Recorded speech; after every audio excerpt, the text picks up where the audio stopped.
അടുത്തതായി ബാങ്ക് വായ്പകൾ സർഫാസി ജപ്തി നടപടി എന്ന വിഷയവുമായിട്ട് രാഷ്ട്രീയ കിസാൻ മഹാസംഘിന്റെ state chairman advocate Binoy Thomas. ബഹുമാനപ്പെട്ട അധ്യക്ഷൻ, വേദിയിലെയും സദസ്സിലെയും ബഹുമാന്യരായ കർഷക നേതാക്കളെ, സുഹൃത്തുക്കളെ, മണിക്കൂറുകളോളം സംസാരിക്കേണ്ട വിഷയമാണ്. സുഹൃത്തുക്കൾ സൂചിപ്പിച്ചതുപോലെ വളരെ പ്രസക്തമായ ഏതാനും ചില കാര്യങ്ങൾ മാത്രം നിങ്ങളുടെ ശ്രദ്ധയിൽപ്പെടുത്തുകയാണ്. ഏറ്റവും പരമപ്രധാനമായ ഒരു കാര്യം, നമ്മുടെ രാജ്യത്ത് ഏറ്റവും കൊടും കുറ്റവാളികൾ ചെയ്യുന്ന കുറ്റകൃത്യങ്ങൾ രാജ്യദ്രോഹം, കൊലപാതകം, ബലാത്സംഗം. ഡൽഹിയിലെ പാവപ്പെട്ട പെൺകുട്ടിയെ നിരവധി ആളുകൾ ചേർന്ന് പീഡിപ്പിച്ച് കൊലപ്പെടുത്തിയപ്പോൾ ആ പീഡിപ്പിച്ച് കൊലപ്പെടുത്തിയ പ്രതികൾക്ക് നിയമപരമായ സംരക്ഷണം കൊടുക്കണമെന്ന് പറയുന്ന അതിബൃഹത്തായ ഭരണഘടന നിലനിൽക്കുന്ന രാജ്യമാണ് ഇന്ത്യയുടെ. നമ്മൾ തിരിച്ചറിയേണ്ട ഒരു വസ്തുത എന്ന് പറയുന്നത്, ഏറ്റവും കൊടും കുറ്റവാളികൾക്ക് പോലും നിയമപരമായ സംരക്ഷണം നൽകുന്ന, അവനെ ജില്ലാ കോടതിയിൽ വിചാരണ നടത്തി തൂക്കിക്കൊല്ലാൻ വിധിച്ചാൽ അതിന് അപ്പീൽ ഹൈക്കോടതിയിൽ പോകാനും അതോടൊപ്പം തന്നെ സുപ്രീം കോടതിയിൽ സെക്കൻഡ് അപ്പീൽ പോകാനും അവസാനം അവിടെയും വധശിക്ഷയ്ക്ക് വിധിച്ചാൽ രാഷ്ട്രപതിയുടെ മുമ്പാകെ പോയി ദയാഹർജി കൊടുത്ത് അവനെ സംരക്ഷിക്കണമെന്ന നിയമം അനുശാസിക്കുന്ന ഇന്ത്യയുടെ മണ്ണിൽ, പ്രിയപ്പെട്ടവരെ, നമ്മൾ തിരിച്ചറിയണം, ഒരു കക്ഷിക്ക്, ഒരു കേസിലെ പ്രതിയായ ഒരു വ്യക്തിക്ക് നിയമപരമായി കേസ് നടത്തുവാൻ സ്വന്തമായി സാമ്പത്തിക ശക്തിയില്ല എന്ന് പറയുന്ന ഒരു വ്യക്തിക്ക് താലൂക്ക് ലീഗൽ സർവീസസ് അതോറിറ്റി വഴിയും ജില്ലാ ലീഗൽ സർവീസസ് അതോറിറ്റി വഴിയും അഭിഭാഷകരെ സർക്കാർ ചെലവിൽ, നമ്മൾ തിരിച്ചറിയണം, ഏറ്റവും കൊടും കുറ്റവാളികൾക്ക് പോലും അഭിഭാഷകനെ വെക്കുവാൻ മാർഗമില്ലെങ്കിൽ സർക്കാർ ചെലവിൽ അഭിഭാഷകനെ നിയമിച്ചുകൊണ്ട് സർക്കാർ അവന്റെ ചെലവ്, അഭിഭാഷകന്റെ ചെലവ് കൊടുത്തുകൊണ്ട് നമ്മുടെ രാജ്യത്ത് ഓരോ പൗരനും അവന് നിയമപരമായ പരിരക്ഷ നൽകണമെന്നാണ് ഇന്ത്യൻ ഭരണഘടന വിഭാവനം ചെയ്യുന്നത്. പ്രിയപ്പെട്ടവരെ, അവിടെയാണ് നിങ്ങൾ തിരിച്ചറിയണം എനിക്ക് തന്ന വിഷയത്തിലെ സർഫേസി ആക്ട്. നിങ്ങൾക്കറിയുമോ, ഒരു വായ്പയെടുത്ത നിങ്ങളോ ഞാനോ ഒരു ബാങ്കിൽ നിന്ന് ഒരു വായ്പയെടുത്ത് ആ വായ്പ 3 ഗഡുക്കൾ കുടിശ്ശികയായി മാറിയാൽ, 3 ഗഡുക്കൾ കുടിശ്ശികയായി മാറിയാൽ മുഴുവൻ തുകയും NPA ആയി കണ്ടുകൊണ്ട് ആ ലോണിനെതിരെ നിയമ നടപടികൾ സ്വീകരിക്കാം. പണ്ട് ചെയ്തു വന്നത്, ഒരു നോട്ടീസ് അയച്ച് കോടതിയിൽ കേസ് ഫയൽ ചെയ്ത് ഒരുപാട് നടപടിക്രമങ്ങൾ ഉണ്ടായിരുന്നു. 4, 5, 8, 10, 15 വർഷങ്ങൾ എടുക്കുമായിരുന്നു നടപടികൾ പൂർത്തിയാക്കുവാൻ. ആ കാലതാമസം ഒഴിവാക്കി നമ്മുടെ മണ്ണ്, നമ്മുടെ വീട്, നമ്മുടെ കൃഷിയിടം, നമ്മുടെ കച്ചവട സ്ഥാപനങ്ങൾ അത് പിടിച്ചെടുക്കുവാൻ കേന്ദ്ര സംസ്ഥാന ഗവൺമെന്റുകൾ ഇവിടെ 2002 പാസാക്കിയ സർഫേസി നിയമപ്രകാരം, പ്രിയപ്പെട്ടവരെ, നിങ്ങൾ തിരിച്ചറിയണം, മറ്റെല്ലാ സംസ്ഥാനങ്ങളിലും ഒന്ന് വ്യത്യസ്തമായി കേരളത്തിൽ ചീഫ് ജുഡീഷ്യൽ മജിസ്ട്രേറ്റ് കോടതിയാണ് ഈ കേസുകൾ കൈകാര്യം ചെയ്യുന്നത്. നിങ്ങൾ തിരിച്ചറിയണം, 3 മാസത്തെ ഗഡുക്കൾ കുടിശ്ശികയായാൽ ബാങ്കിന് ജസ്റ്റ് ഒരു നോട്ടീസ് അയക്കുന്നു, ഈ പാർട്ടിക്ക് ഇങ്ങനെ നിങ്ങൾ എടുത്തിരിക്കുന്ന വായ്പ ഇത്ര കുടിശ്ശികയായിരിക്കുന്നു, ഈ നോട്ടീസ് കിട്ടി 60 ദിവസത്തിനുള്ളിൽ നിങ്ങൾ തിരിച്ചടച്ചില്ലെങ്കിൽ നിങ്ങൾക്കെതിരെ നടപടി സ്വീകരിക്കുമെന്ന് നോട്ടീസ് അയക്കുന്നു. ആ നോട്ടീസിന് 60 ദിവസത്തിനുള്ളിൽ നമ്മൾ പ്രതികരിച്ചില്ലെങ്കിൽ ചീഫ് ജുഡീഷ്യൽ മജിസ്ട്രേറ്റ് കോടതിയിൽ ഒരു CMB ഫയൽ ചെയ്യുന്നു. ബാങ്ക് CMB ഫയൽ ചെയ്യുന്നു. എന്താണ് സംഭവിക്കുന്നത്?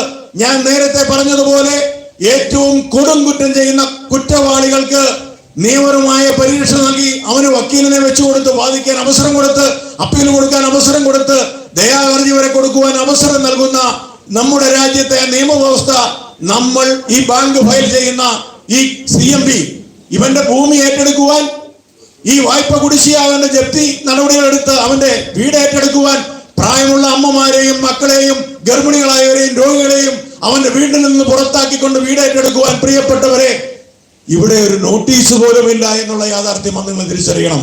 സർഫേസി നിയമത്തിന് കീഴിൽ CJM കോടതിയിൽ ഹർജി ഫയൽ ചെയ്താൽ അവിടെ 3-4 ദിവസം അപ്പുറത്തേക്ക് വെക്കും. ആ 4 ദിവസം അപ്പുറത്തെ കേസ് വിളിച്ച് കമ്മീഷണറെ അപ്പോയിന്റ് ചെയ്യും. ആ കമ്മീഷണറെ അപ്പോയിന്റ് ചെയ്യുന്ന ആ ഉത്തരവിൽ കോടതി പറയും, CJM കോടതി പറയും, നിങ്ങളിതാ പോലീസിന്റെ സഹായത്തോടുകൂടി, അത് ഇരിട്ടി പോലീസ് ആണെങ്കിലും അല്ല ഇനി വട്ടവടയുള്ള പോലീസാണ്, ഇടുക്കിയിലാണെങ്കിലും തിരുവനന്തപുരത്താണെങ്കിലും പോലീസ് സഹായത്തോടു കൂടി നിങ്ങൾ ഈ വ്യക്തിയുടെ ഭൂമി ഒഴിപ്പിച്ചെടുത്തോളൂ, വീട് ഒഴിപ്പിച്ചെടുത്തോളൂ, കച്ചവട സ്ഥാപനം ഒഴിപ്പിച്ചെടുത്തോളൂ.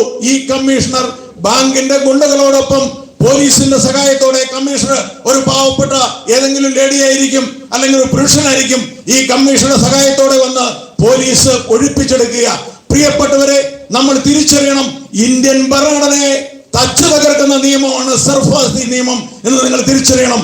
ഇവിടെ എല്ലാ കുറ്റവാളികൾക്കും സംരക്ഷണം കൊടുക്കുമ്പോൾ ബാങ്കിൽ നിന്ന് വായ്പ എടുത്ത് 3 ഗഡുക്കൾ കുടിശ്ശികയായ ഒരു വ്യക്തിക്ക് അവന്റെ എല്ലാവിധ ഭരണഘടനാപരമായ അവകാശങ്ങളും നിഷേധിക്കപ്പെട്ടിരിക്കുന്നു എന്നുള്ള ഗൗരവതരമായ ഒരു കാര്യം അവിടെ ജോണി വക്കീൽ പറഞ്ഞതുപോലെ, പ്രിയപ്പെട്ടവരെ, നമ്മൾ നിസ്സംഗരായിരിക്കുക. ഇതിന് ഒപ്പിട്ടവർ ആരൊക്കെയാണെന്ന് നിങ്ങൾക്ക് തിരിച്ചറിയണ്ടേ? BJP NDA ഗവൺമെന്റ് ആണ് പാർലമെന്റിൽ ഈ ബില്ല് പാസ്സാക്കിയതെങ്കിൽ പ്രിയപ്പെട്ടവർ നിങ്ങൾ തിരിച്ചറിയണം, 543 MP-മാരിൽ ഒരാൾ പോലും ഈ ബില്ലിനെ എതിരെ പ്രതികരിച്ചില്ല എന്നുള്ള യാഥാർത്ഥ്യം നിങ്ങൾ തിരിച്ചറിയണം. നമ്മൾ തിരഞ്ഞെടുത്ത മുഴുവൻ ജനപ്രതിനിധികളും ഒന്നു ചേർന്നുകൊണ്ട് നമ്മുടെ രാജ്യത്തെ പൗരന്മാരെ ഒറ്റിക്കൊടുക്കുവാനുള്ള സർഫേസി നിയമത്തിൽ ഒപ്പിട്ടിരിക്കുന്നു. അതിനെതിരെ സുപ്രീം കോടതിയിൽ ചോദ്യം ചെയ്തപ്പോ, ഇവിടെ ഹൈക്കോടതികളിൽ ചോദ്യം ചെയ്തപ്പോ ആ ചോദ്യം ചെയ്ത വ്യക്തികൾക്ക് ഫൈൻ അടച്ചുകൊണ്ടാണ് കോടതികൾ പ്രതികരിച്ചത്. ഇവിടെ സൂചിപ്പിച്ചു, ചില കോടതികളും ഒക്കെ ജനങ്ങൾക്ക് വിരുദ്ധമായിട്ടാണ് പ്രവർത്തിക്കുന്നത്. നമുക്കത് നിസ്സംശയം പറയാം, പക്ഷേ ആത്മാർത്ഥതയോടെ പ്രവർത്തിക്കുന്ന ആളുകളുമുണ്ട് എന്ന് കൂട്ടിച്ചേർത്ത് വായിക്കണം എന്ന് മാത്രമാണ് എനിക്ക് സൂചിപ്പിക്കാനുള്ളത്. പ്രിയപ്പെട്ടവരെ, അങ്ങനെ കരി നിയമങ്ങൾ അടിച്ചേൽപ്പിച്ചുകൊണ്ട് നമ്മുടെ ഏൽപ്പിച്ചുകൊണ്ട് നമ്മുടെ വീടും നമ്മുടെ ഭൂമിയും നമ്മുടെ വസ്തുക്കളും തട്ടിയെടുത്തുകൊണ്ട് മുമ്പോട്ട് പോവുക. അതാണ് സർഫാസി ആക്ടിന്റെ അവസ്ഥ. പ്രിയപ്പെട്ടവരെ, ഒരുപാട് കാര്യങ്ങൾ സൂചിപ്പിക്കുവാനുണ്ട്. ഇവിടെ കൃഷിഭൂമി നിങ്ങൾക്കറിയാം, നിങ്ങൾ തിരിച്ചറിയേണ്ട ഒരു വസ്തുതയുണ്ട്. ഇവിടെ കൃഷി സർഫേസി ആക്ടിന്റെ 31I ക്ലോസ് ആയി പറയുന്നു, 31 സെക്ഷൻ പറയുന്നു, ഒരുപാട് ഇളവുകൾ പറയുന്നുണ്ട്, ഏതെല്ലാം വരാൻ പാടില്ല. അതിൽ I ആണ് കാർഷിക ഭൂമി, കൃഷിഭൂമി എന്ന് പറയുന്നത്. പ്രിയപ്പെട്ടവരെ, ഓരോ കാരണങ്ങൾ കണ്ടെത്തി ഈ CJM കോടതിയിൽ നമുക്ക് എന്ത് ചെയ്യാൻ കഴിയുന്നില്ല. CJM കോടതിയിൽ നമുക്ക് നോട്ടീസ് ഇല്ലാത്തതുകൊണ്ട് ഹാജരാകാൻ കഴിയുന്നില്ല.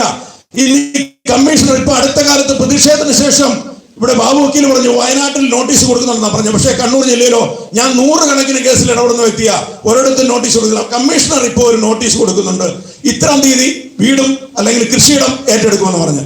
അങ്ങനെ നമ്മൾ CJM കോടതിയിൽ ഒരു ഒബ്ജക്ഷനുമായി ചെന്നാൽ, കേസ് അഡ്വാൻസ് ചെയ്തുകൊണ്ട് ഒരു ഒബ്ജക്ഷനുമായി ചെന്നാൽ പ്രിയപ്പെട്ടെ അത് പരിഗണിക്കാനുള്ള അധികാരമില്ല.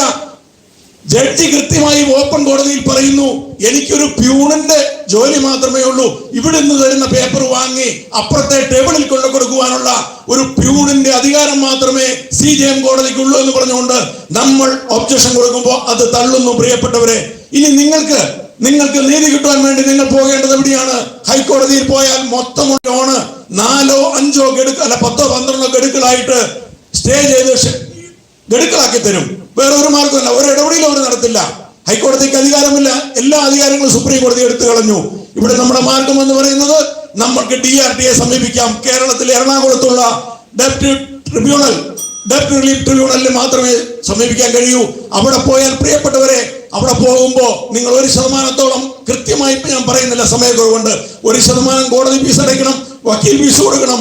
നിങ്ങളുടെ ഭൂമി കൃഷിഭൂമിയാണെങ്കിൽ അത് തെളിയിക്കുവാൻ ഇവിടുന്ന് എറണാകുളത്ത് നിന്ന് കമ്മീഷൻ എടുത്ത് കണ്ണൂരിലോ കാസർഗോഡോ വയനാടോ പാലക്കാടോ കൊണ്ടുപോയി ഇത് പ്രൂവ് ചെയ്യണം, നിങ്ങളുടെ ഭൂമി കൃഷിഭൂമിയാണെന്ന് ഫോട്ടോ എടുത്ത് കൊടുക്കണം. ഈ കമ്മീഷന് മുഴുവൻ ചെലവുകൾ നമ്മൾ വഹിക്കണം, അതോടൊപ്പം തന്നെ കൊണ്ടുപോകുന്നതിന്റെ ചെലവും വഹിക്കണം. അങ്ങനെ ഒരു വ്യക്തിക്ക് DRTയിൽ ഹാജരായി അവന് നീതി നേടിയെടുക്കുവാൻ കഴിയാത്ത സാഹചര്യമാണ് DRT വഴി ഈ സർഫേസി നിയമപ്രകാരം ഉണ്ടായിരിക്കുന്നത്. ഒരുപാട് അനീതികളാണ് നടക്കുന്ന. പ്രിയപ്പെട്ടവരെ, എല്ലാ ഹർജികളും CJMൽ ഫയൽ ചെയ്യുന്ന 90% ഹർജികളും നിയമവിരുദ്ധമാണ്, നടപടിക്രമങ്ങൾ പൂർത്തിയാക്കാതെയാണ്. എങ്കിലും അത് മുഴുവൻ അംഗീകരിക്കപ്പെടുന്നു, കാരണം ചോദ്യം ചെയ്യപ്പെടുന്നില്ല. അങ്ങനെ അതീവ ഗുരുതരമായ പ്രതിസന്ധിയിൽ കൂടിയാണ് ഈ ഇന്ത്യയുടെ മുന്നിൽ സർഫാസി നിയമപ്രകാരം കടന്നു പോകുന്നത്. ഇവിടെ കർഷകരെ നിരന്തരമായി ഇവിടെ ബാങ്കുകൾ പീഡിപ്പിച്ചുകൊണ്ടിരിക്കുക. ഈ കാര്യങ്ങൾ മുഴുവൻ ഇവിടെ നമ്മുടെ ഗ്രൂപ്പിൽ നമ്മൾ ഇട്ടിട്ടുണ്ട്, എഴുതി തയ്യാറാക്കിയ മാറ്റർ ഗ്രൂപ്പിലുണ്ട് എന്നുള്ളത് കൊണ്ട് ഞാൻ കൂടുതൽ പറഞ്ഞു കടന്നു പോകുന്നില്ല. പ്രിയപ്പെട്ടവരെ, ഒരുപാട് സമയമെടുത്ത് സംസാരിക്കാനുണ്ട്. നമ്മുടെ അഭിമാനം, നമ്മുടെ അന്തസ്, നമ്മുടെ നിലനിൽപ്പ് ചോദ്യം ചെയ്യപ്പെട്ടിരിക്കുന്നു. അതിനെതിരെ പ്രതികരിക്കുവാൻ മുമ്പോട്ട് കടന്നു വന്ന സേവ് വെസ്റ്റേൺ പീപ്പിൾസ് ഫൗണ്ടേഷനെയും ഇടുക്കി ലാൻഡ് ഫ്രീഡം മൂവ്മെന്റിനെയും നേതൃത്വം കൊടുക്കുന്ന പ്രിയപ്പെട്ട ശ്രീ ജെയിംസ് സാറിനെയും ശ്രീ ജോയ് കണഞ്ചനെയും പ്രിയപ്പെട്ട ശ്രീ റസാഖ് അടക്കമുള്ള ഇത് നേതൃത്വം കൊടുക്കുന്ന മുഴുവൻ ആളുകളെയും രാഷ്ട്രീയ കിസാൻ മഹാസംഘ് സംസ്ഥാന കമ്മിറ്റിക്ക് വേണ്ടി അഭിവാദ്യം ചെയ്തുകൊണ്ട് എനിക്ക് ഇവിടെ അവസരം തന്നതിന് നന്ദി പറഞ്ഞുകൊണ്ട് ഞാൻ നിർത്തുന്നു. നന്ദി, നമസ്കാരം. ജയ് ഭാരത്, ജയ് കിസാൻ.